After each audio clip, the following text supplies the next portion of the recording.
আসসালামু আলাইকুম। নবম দশম শ্রেণীর সুপ্রিয় শিক্ষার্থীবৃন্দ, আশা করছি তোমরা সকলে ভালো আছো।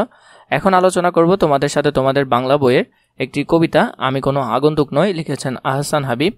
এই কবিতার সকল খুঁটিনাটি বিষয় এবং কোন কোন লাইনগুলো এমসিকিউ আকারে আসে, কোন কোন বিষয়গুলো এমসিকিউতে আসে, সেগুলো নিয়ে আমরা বিস্তারিত আলোচনা করার চেষ্টা করব। চলো আমরা কবিতাটা পড়া শুরু করি। প্রথমে দেখে নাও, আমি কোনো আগন্তুক নই। এখানে আগন্তুক মানে কি? অনাগত বা অন্য দেশ থেকে আসা কোনো ব্যক্তি নয়, এমন বোঝাচ্ছে আহসান হাবিব, যার জন্মসাল 1917 এবং মৃত্যুসাল হলো 1985।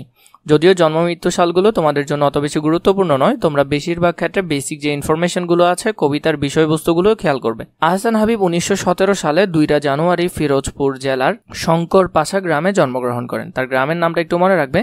তিনি বরিশালের ব্রজমোহন কলেজ IA পর্যন্ত অধ্যয়ন করেন। কর্মজীবনে তিনি সাংবাদিকতাকে পেশা হিসেবে গ্রহণ করেন। গভীর জীবনবোধ ও আশাবাদ তার কবিতাকে বিশিষ্ট ব্যঞ্জনা মানে নতুন একটি মাত্রা দেওয়ার চেষ্টা করেছে। এটা তোমাদের জন্য খুবই গুরুত্বপূর্ণ। এই 2টা ওয়ার্ড তোমরা মনে রাখার চেষ্টা করবে। তার কবিতার স্নিগ্ধতা পাঠক চিত্তে এক মধুর আবেশ সৃষ্টি করে। তিনি সামাজিক বৈষম্যের বিরুদ্ধে, এটা গুরুত্বপূর্ণ, একটু দেখে রাখবে, আর্ত মানবতার পক্ষে বক্তব্য রেখেছেন। তার প্রথম কাব্য ছিল রাত্রি শেষ, খুবই বেশি গুরুত্বপূর্ণ বলা যায়। এছাড়া ছায়া হরিণ, সারা দুপুর, আশায় বসতি তার উল্লেখযোগ্য কাব্য। ছোটদের জন্য তার কবিতার বই জ্যোৎস্না রাতের গল্প, ছুটির দিন দুপুরে। এরপরে হলো রানী খালের সাঁকো তার কিশোর পাঠ্য উপন্যাস। এটা খুবই গুরুত্বপূর্ণ, একটু দেখে রাখবে। তার কিশোর পাঠ্য উপন্যাস হলো রানী খালের সাঁকো। আহসান হাবিব তার সাহিত্যকর্মের জন্য বাংলা একাডেমি পুরস্কার ও 21 পদকে পুরস্কারে ভূষিত হন।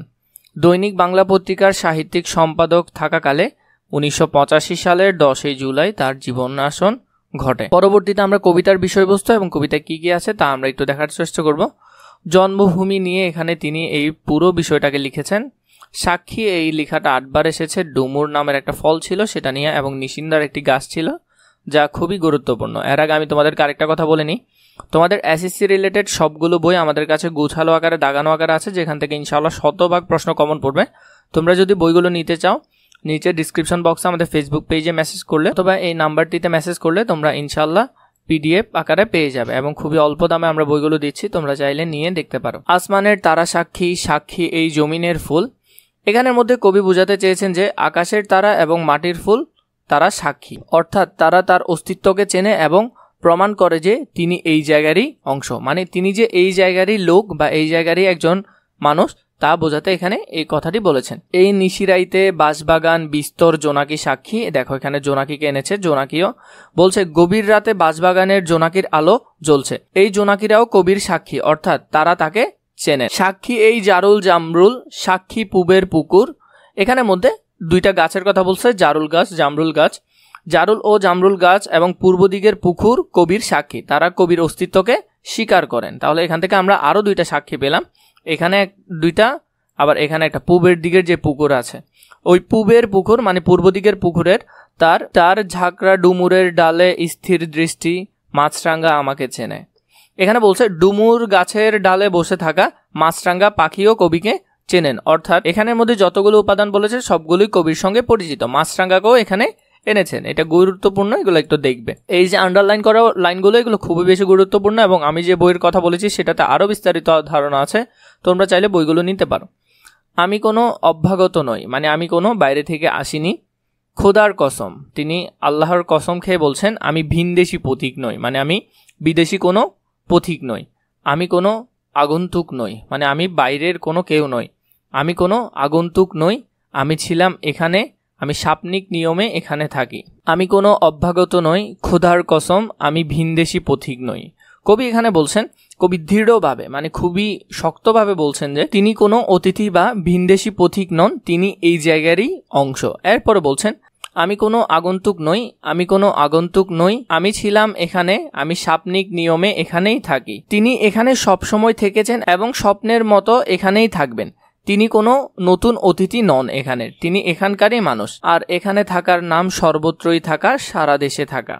এখানে কবি বলছেন এখানে থাকা অর্থই হলো সারা দেশে থাকা, অর্থাৎ তিনি এই মাটির সঙ্গে গভীরভাবে যুক্ত, এই বিষয়টা এখানে ফুটে উঠছে। আমি কোনো আগন্তুক নই, এই খড় রৌদ্র জলজ বাতাস মেঘ ক্লান্ত বিকেলের পাখিরা আমাকে চেনে। রোদ বাতাস মেঘ বিকেলের ক্লান্ত পাখিরাও কবিকে চেনে। তারা জানে যে তিনি তাদেরই অংশ। এরপরে বলছে দেখো, তারা জানে আমি কোনো অনাত্মীয় নই। এখানে তিনি বলছেন প্রকৃতির সব উপাদান জানে যে কবি তাদেরই আত্মীয়, তিনি তাদের থেকে আলাদা নন। এরপরে বলছে কার্তিকের ধানের মঞ্জুরি সাক্ষী। ধানের মঞ্জুরি মানে নতুন করে ধানের যে কুশি বের হয় সেগুলোকে বলছে। সাক্ষী তার চিরল পাতার টলমল শিশির, মানে আমরা জানি শীতের সময় যেগুলোর উপর শিশির জমে সেই বিষয়টাকে তিনি এখানে পাতার মধ্যে শিশির জমার বিষয়টাকে এখানে উপস্থাপন করেছেন। এরপরে এখানে দিয়ে তিনি বলছেন কার্তিক মাসের, একটা মাসের কথা উল্লেখ করেছে, এটা কিন্তু খুবই গুরুত্বপূর্ণ, দেখবে এটা ভালো করে। কার্তিক মাসের ধানের শীষ এবং পাতার উপর টলমলে শিশির কবির সাক্ষী, তারা কবির অস্তিত্বকে স্বীকার করে। এরপরে কি বলছে দেখো, সাক্ষী জ্যোৎস্নার চাদরে ঢাকা নিশিন্দার ছায়া। এখানে একটা গাছের নাম আসছে, এটা এক ধরনের গাছ, নিশিন্দা গাছ। জ্যোৎস্নায় ঢাকা নিশিন্দা গাছের ছায়াও কবির সাক্ষী, তারা কবির অস্তিত্বকে চেনে। এর পরবর্তীতে যদি আমরা দেখি, অকাল বার্ধক্যের নত কদমালি, তার ক্লান্ত চোখের আধার আমি চিনি। এখানে কবি বোঝাতে চেয়েছেন কবি গ্রামের কদমালি বৃদ্ধকে চেনেন, মানে কদমালি নামে একজন বৃদ্ধ ছিলেন, কবি তাকে চেনেন, যার চোখে ক্লান্তি ও আধার দেখা যায়, তিনি তার দুঃখ কষ্ট বুঝতে পারেন। এরপরে বলছে আমি তার চিরচেনা স্বজন একজন। কবি বলছেন তিনি কদমালির চিরচেনা আত্মীয়, তিনি তার সঙ্গে গভীরভাবে যুক্ত। এরপরে বলছেন আমি জামিলার মার শূন্য খা খা রান্নাঘর শুকনো থালা সব চিনি, সে আমাকে চেনে। কবি জামিলার মার শূন্য রান্নাঘর এবং শুকনো থালা চেনেন। শূন্য রান্নাঘর এবং শুকনো থালা, এটা কিন্তু খুবই গুরুত্বপূর্ণ।